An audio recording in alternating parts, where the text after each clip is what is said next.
이제 내일 또 회사 나가시고 또 다음날 금요일 또 휴일인데 계획은 세우셨습니까?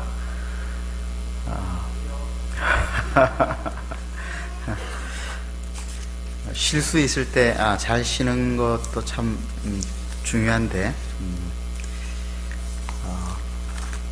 계속해서 우리가 하나님 앞에 나아가는 이 시간, 또 이 시간이 우리에게도 힘이 될 수 있기를 바랍니다. 마이크 소리가 조금 크죠? 예, 조금 낮춰 주시겠습니까?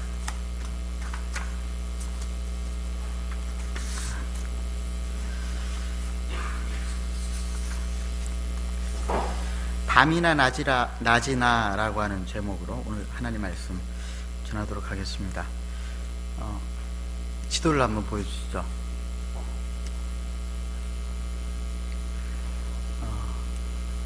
영어로 되어 있지만은 뭐 다 아실 거라고 생각을 하고, 출애굽의 전통적인 루트를 이렇게 그려놓은 겁니다.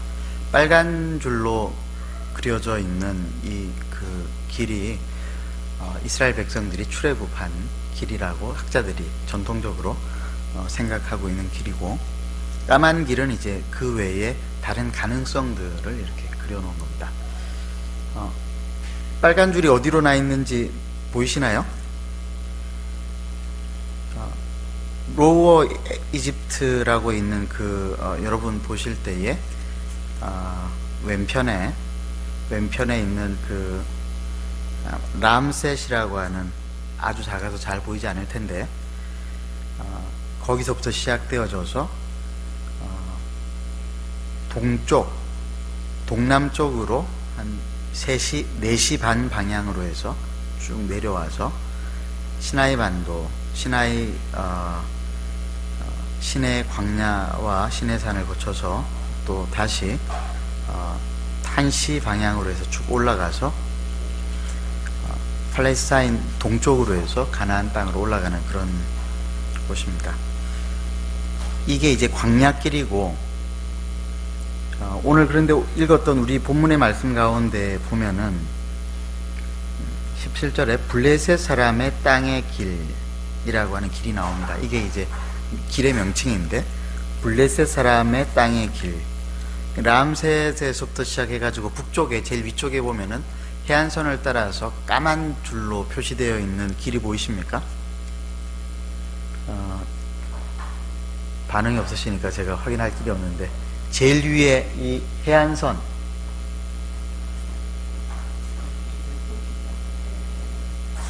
이게 이제 블레셋으로 가는 길입니다.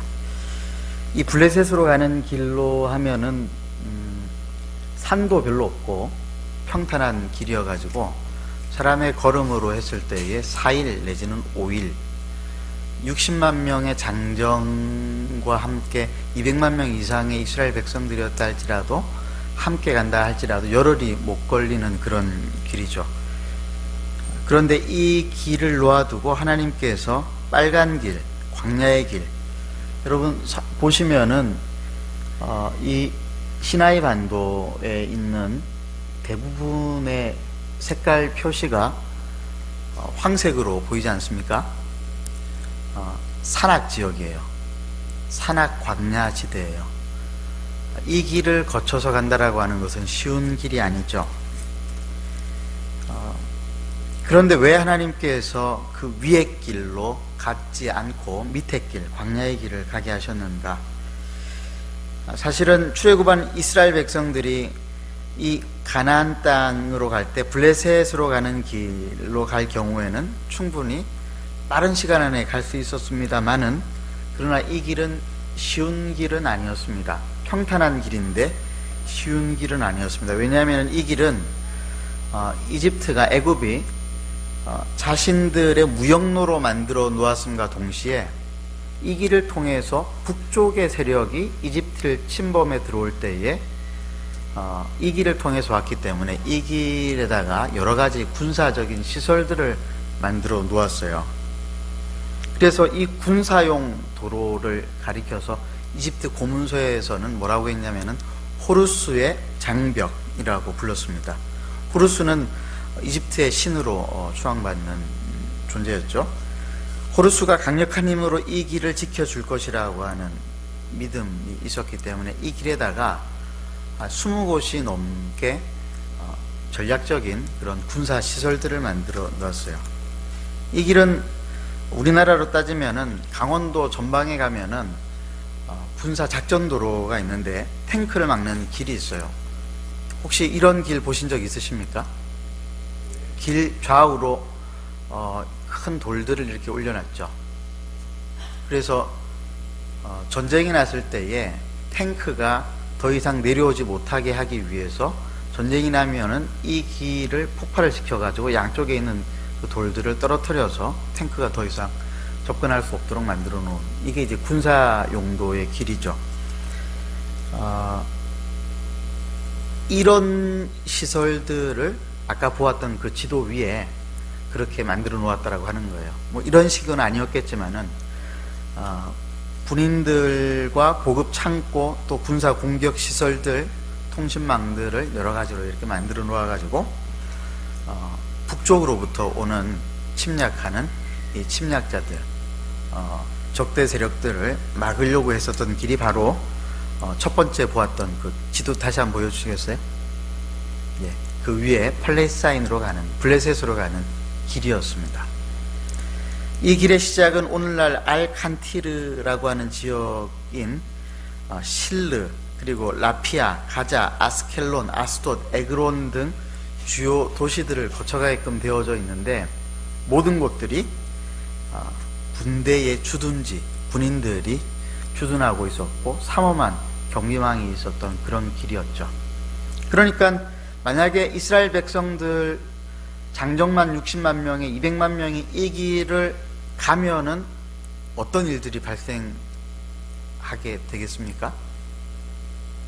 군인들하고 충돌하게 되겠죠. 바로왕으로부터 도망쳐 왔지만은 이미 군사 작전 지역으로 만들어 놓은 것을 20곳 이상을 거쳐가야 되는 거예요. 전쟁이 필연적이었던 것이죠. 그래서 하나님은 이 전쟁길, 평탄한 길이었고 빠른 길이었지만은 이 전쟁길로 이스라엘 백성들을 인도하지 않으시고 어떤 길로 가게 하셨다고요? 광야, 홍해의 광야길로, 18절에 홍해의 광야길로 돌려서 백성들을 인도하셨다라고 하고 있습니다. 17절에 바로 이 이유에 대해서 설명하시기를 함께 우리 17절만 읽어볼까요? 시작. 바로가 백성을 보낸 후에 블레셋 사람의 땅의 길은 가까울지라도 하나님이 그들을 그 길로 인도하지 아니하셨으니 이는 하나님이 말씀하시기를 이 백성이 전쟁을 하게 되면 마음을 돌이켜 애굽으로 돌아갈까 하셨습니다. 적어도 20번 이상의 전쟁이 기다리고 있던 길이었다라고 하는 것입니다. 탈출한 백성들의 입장에서 이 길을 모르는 사람은 없었을 것입니다. 왜냐하면 이 길을 통해서 많은 노동력들이 전쟁을 지원하기 위해서 사출되어져서 이 길을 걸어본 적이 있었기 때문에 그렇습니다. 이 길이 빠른 길이라고 하는 것도 다 알았죠. 그런데 이 길이 전쟁 길이었습니다. 그래서 하나님은 막 이집트에서 탈출한 이스라엘 백성들의 마음이 전쟁으로 인해서 더 이상 흔들리고 혼돈되지 않게 하기 위해서 다른 길로 인도하셨던 것이죠. 오늘날도 하나님께서는 우리의 인생의 길을 이렇게 인도하실 때가 있습니다. 빠른 길을 놓아두고 돌아가게 하는 길, 느리게 가는 길. 왜 그렇게 하시는가? 우리 하나님은 그 빠른 길 속에 숨어 있는 사단의 덫이 어디에 있는지를 알고 계시기 때문에 그렇습니다. 적들의 공격이 어디에 매복되어 있는지 알고 계시기 때문에 그런 것이죠. 우리가 생각할 때는 이 길이 가장 빠른 길이다라고 생각을 해서 이 길로 가야 되겠다라고 생각될 때가 있는데, 그런데 하나님은 과감하게 그 길에서 우리를 빼내실 때가 있습니다. 왜 그런가? 하나님이 우리보다 우리의 길을 더 잘 아시기 때문에 그렇죠. 그래서 시편 기자가 내 길을 여호와께 맡기라라고 하는 유명한 말씀을 하지 않습니까? 시편 37편 5절에서 10절. 우리 한번 읽어보도록 하겠습니다. 제가 한 절 읽고 여러분들 한 절씩 읽겠습니다. 내 길을 여호와께 맡기라. 그를 의지하면 그가 이루시고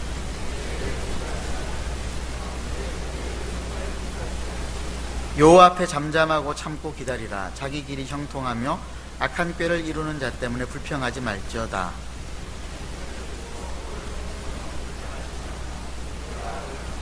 진실로 악을 행하는 자들은 끊어질 것이나 여호와를 소망하는 자들은 땅을 차지하리로다. 잠시 후에는 악인이 없어지리니 내가 그곳을 자세히 살필지라도 없으리로다. 어떤 길은 남들이 그 길을 갔을 때에 형통한 길들이 있습니다. 그런데 남들이 형통한 길이라 할지라도 우리도 형통하게 될 것이라고 생각해서는 안 되죠. 왜냐하면 어떤 길은, 어떤 그 길의 형통은 하나님의 뜻과 방법이 아닌 사람의 뜻과 방법으로 형통하는 것처럼 보이기 때문에 그렇습니다. 그래서 그런 자들 때문에 불평하지 말고 분을 내지 말고 노를 내지 말라. 그렇게 하는 것은 오히려 악을 만들 것뿐이다 라고 시편 기자는 이야기하고 있죠. 그래서 너의 길을 여호와께 맡기라. 그를 의지하는 그가 이루신다라고 시편 기자는 이야기하고 있습니다. 하나님께 나의 길을 맡긴다라고 하는 것은 나를 향한 하나님의 인도하심이 따로 있다라고 하는 것을 믿는 것이죠. 남들이 그 길을 가서 형통하게 되었다 할지라도 그 길이 내 길이어야 한다라고 하는 것은 내 생각이고, 나를 향한 하나님의 길은 따로 있고 그 길은 늘 준비되어져 있고 그 길은 늘 옳다라고 하는 것을 믿는 것, 그리고 그 하나님의 인도하심을 인정하는 것을 하나님께 나의 길을 맡기는 것이라고 할 수 있습니다. 잠언에서도 이런 말씀들이 있죠. 잠언 3장 5절에서 6절 함께 읽겠습니다. 잠언 3장 5절에서 6절 말씀. 안 나와 있나요? 한번 찾아볼까요? 잠언 3장 5절에서 6절 말씀.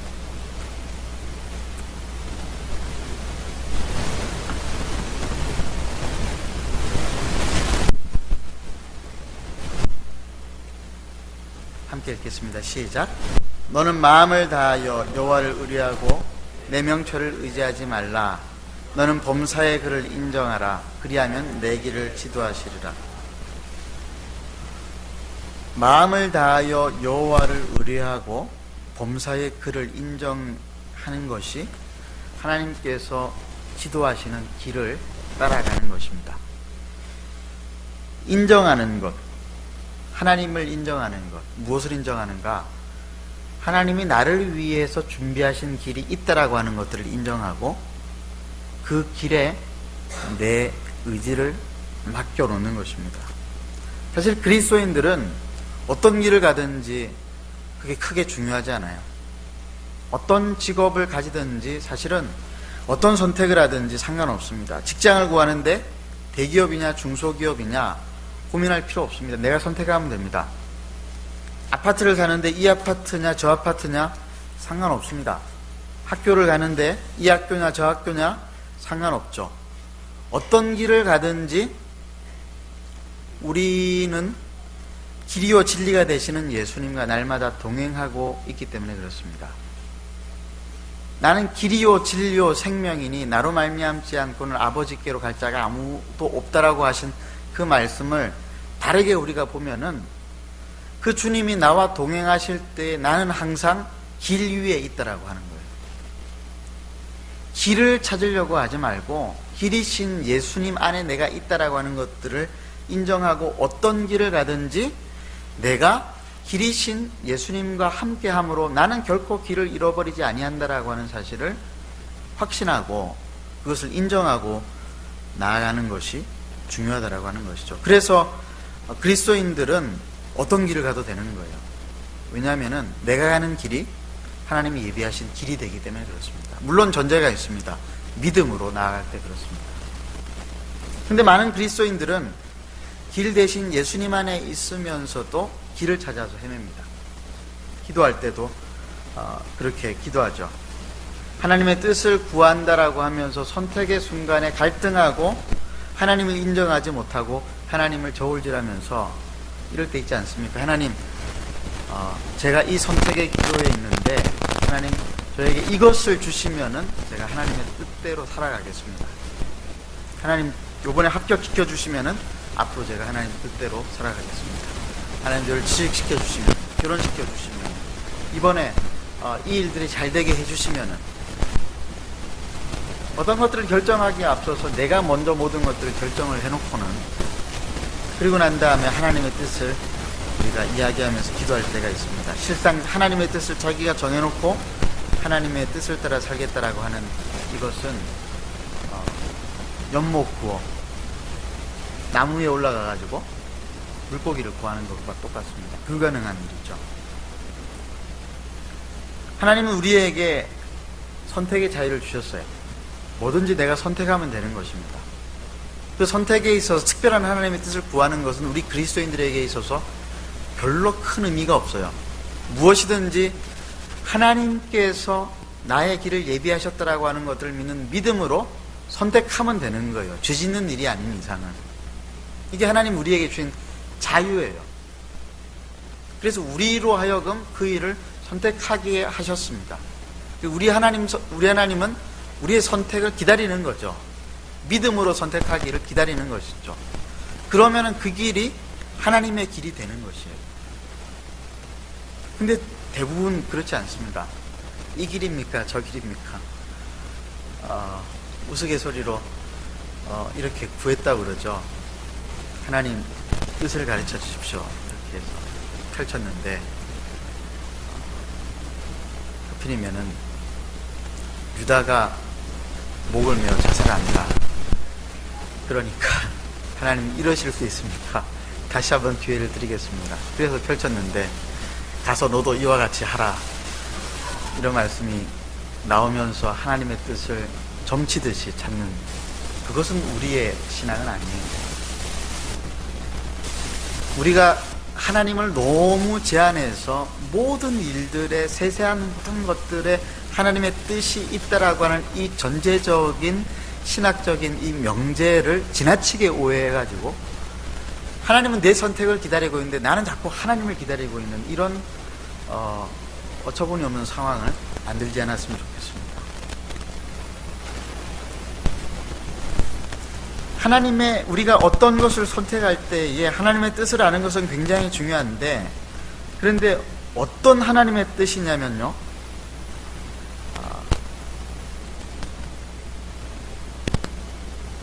우리가 선택 전에 알아야 할 하나님의 뜻이 있는데, 그게 뭐냐면은 예레미야 29장 11절에 나와 있는 것 같은 하나님의 뜻입니다. 예레미야 29장 11절, 우리가 잘 아는 말씀인데 함께 읽겠습니다. 시작. 여호와의 말씀이니라. 너희를 향한 나의 생각을 내가 아나니 평안이요 재앙이 아니니라. 너희에게 미래와 희망을 주는 것이니라. 하나님이 예레미야를 통해서 이 말씀을 이스라엘 백성들에게 들려주기를 원하시는데, 이때 상황은 어떤 상황이었습니까? 바벨론 포로로 잡혀가는 상황이란 말이에요. 바벨론 포로로 잡혀가는 그 상황은 어떤 상황입니까? 행복한 상황은 절대로 아니잖아요. 어쩌면은 재앙이고 저주 같은데도 하나님의 뜻은 뭐냐? 그 길이 포로의 길이든지 개선장군의 길이든지 그것은 중요하지 않고, 내가 너희와 함께 함으로 너희를 향한 내 뜻이 있는 것이 중요하다라고 말씀하시면서, 너희를 향한 나의 생각은 내가 아나니 평안이요 재앙이 아니고 미래와 희망을 주는 이것이다. 70년 포로 생활을 앞두게 되어진 이스라엘 백성들을 향하여서 하나님이 가지고 계신 뜻은 재앙이나 저주가 아니라 평안이고 미래와 희망일 수 있는 이유가 뭡니까?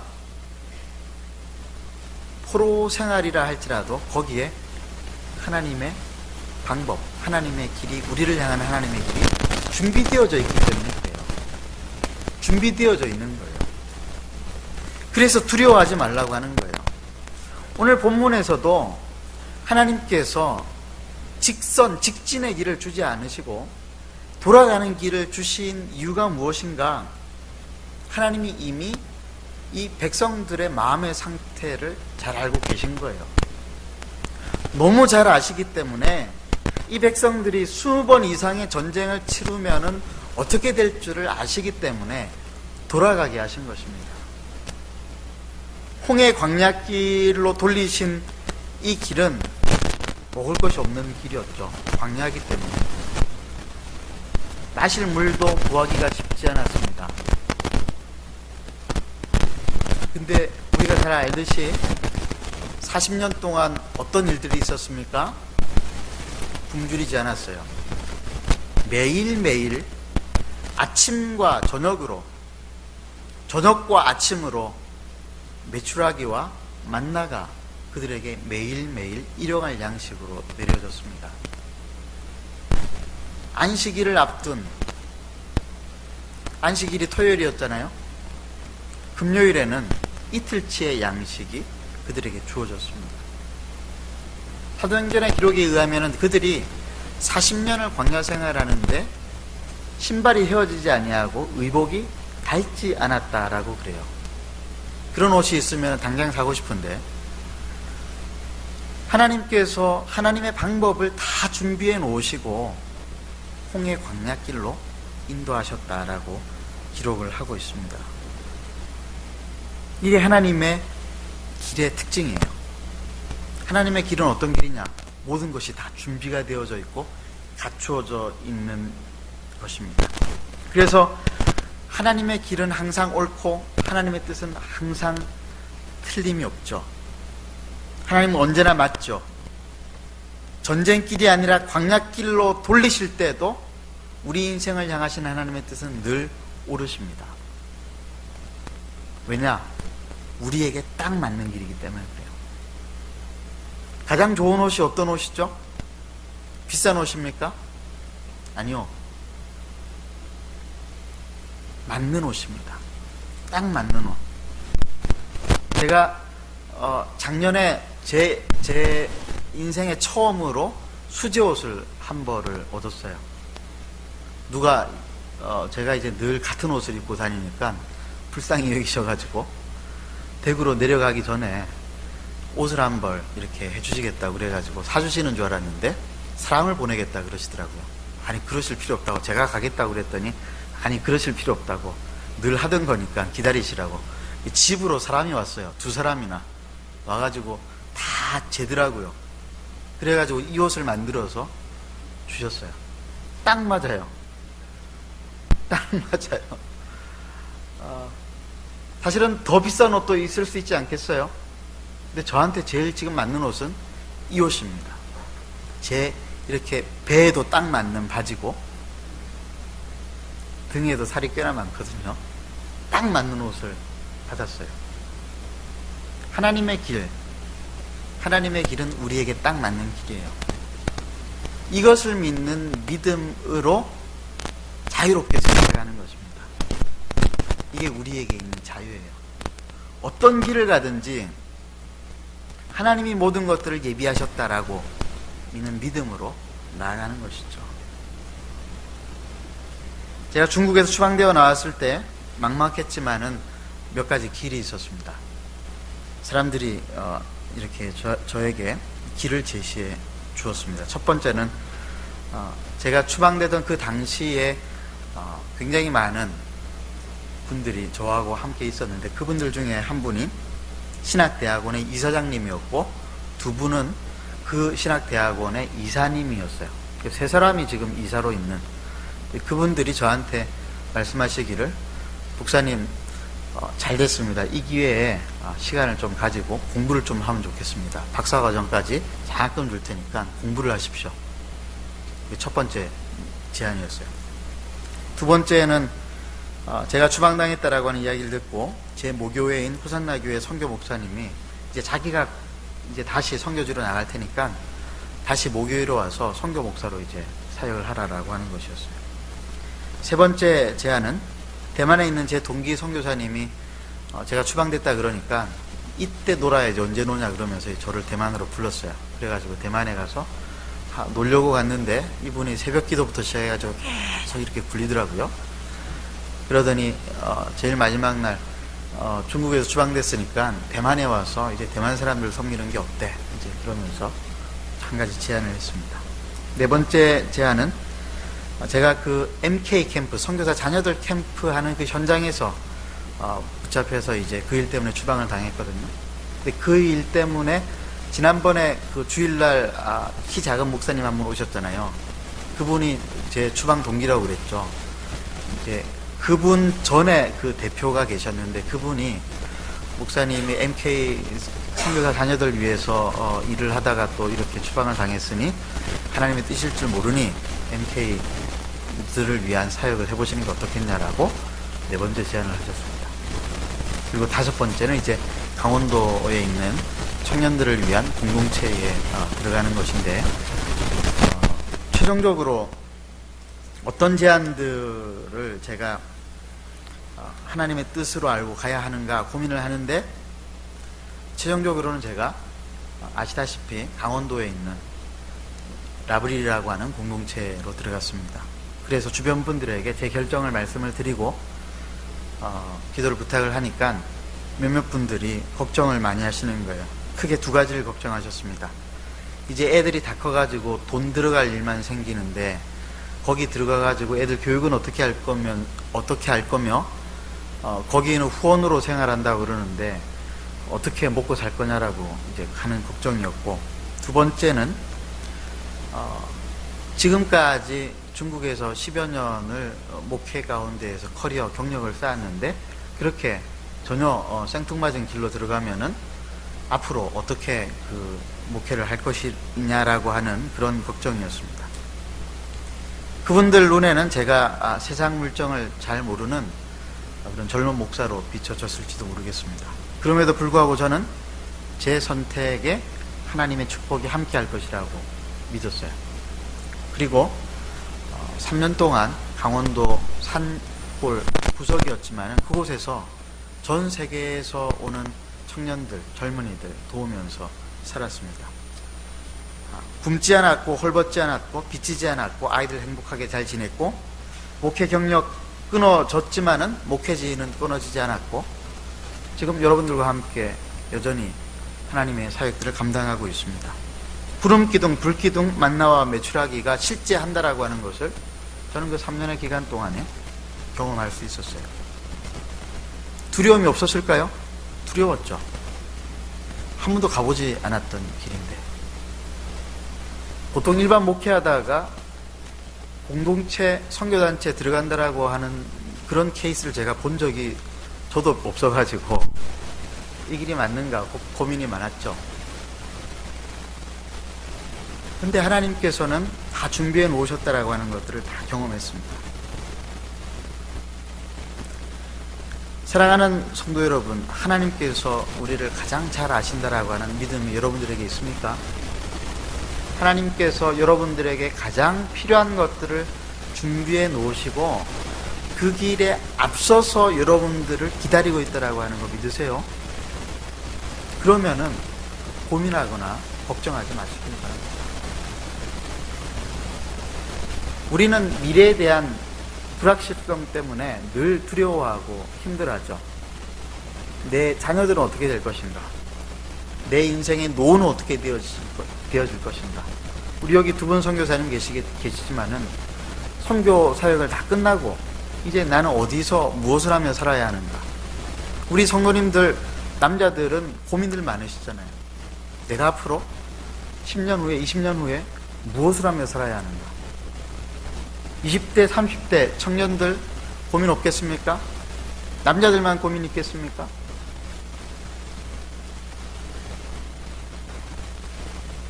하나님은 우리보다 훨씬 지혜로우십니다.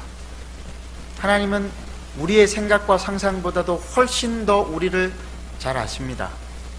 그래서 모든 것들을 준비해 놓으시죠. 앞서서 준비해 놓으십니다. 오늘 보면 20절부터 보면은 그들이 광야 끝 에담의 장막을 쳤을 때에 여호와께서 그들 앞에 가시며 낮에는 구름기둥으로 그들을 인도하시고 밤에는 불기둥을 그들에게 비추사 낮이나 밤이나 진행하게 하시니 낮에는 구름기둥 밤에는 불기둥이 백성 앞에서 떠나지 아니하니라. 이 본문에 제 마음을 가장 붙들어 주었던 두 본문이 21절 낮이나 밤이나 진행하게 하시니라. 낮이나 밤이나 진행하게 하신다. 전전으로 나아가게 하신다라고 하는 거예요. 어떤 길을 가든지. 22절에 백성 앞에서 떠나지 아니하신다. 하나님이 떠나지 아니하시고 우리를 붙드시는데 구름기둥과 불기둥으로 낮이나 밤이나 어떤 상황이도 상관없이 우리로 앞으로 나아가게 하신다. 그리스도인의 삶은 퇴보는 없어요. 그리스도인의 삶은 후퇴는 없어요. 앞으로 나아가는 것밖에 없습니다. 왜 그런가? 우리가 나가는 거예요. 하나님이 진행하게 하신다라고 하셨습니다. 하나님이 우리를 이끌어 가시는 거예요.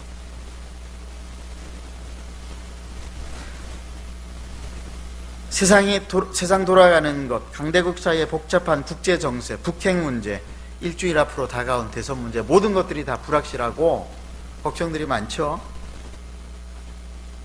하나님이 모든 것들을 준비해 놓으셨습니다. 하나님은 우리가 가는 길에 어디에 사단의 공격 초소가 있는지 아시죠? 하나님은 어디에 사단과 귀신이 매복해 있는지를 귀신보다도 더 잘 아십니다. 그러면 그 길을 우리로 건너뛰게 하시죠. 그런 분이 우리 하나님이시죠.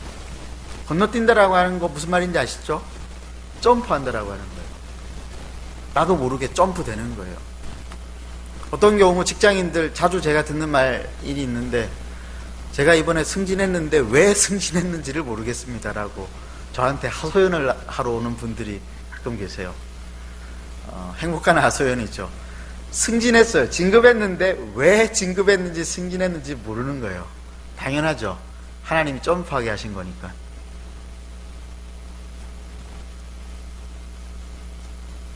우리가 기도할 때 어떤 믿음으로 기도해야 하는가?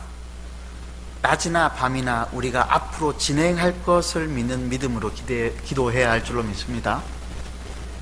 이 믿음으로 우리가 오늘도 내일도 하루하루 어떠한 상황에서도 살아가는 여러분들이 되시길 바랍니다. 한번 이 시간 기도하도록 하겠습니다.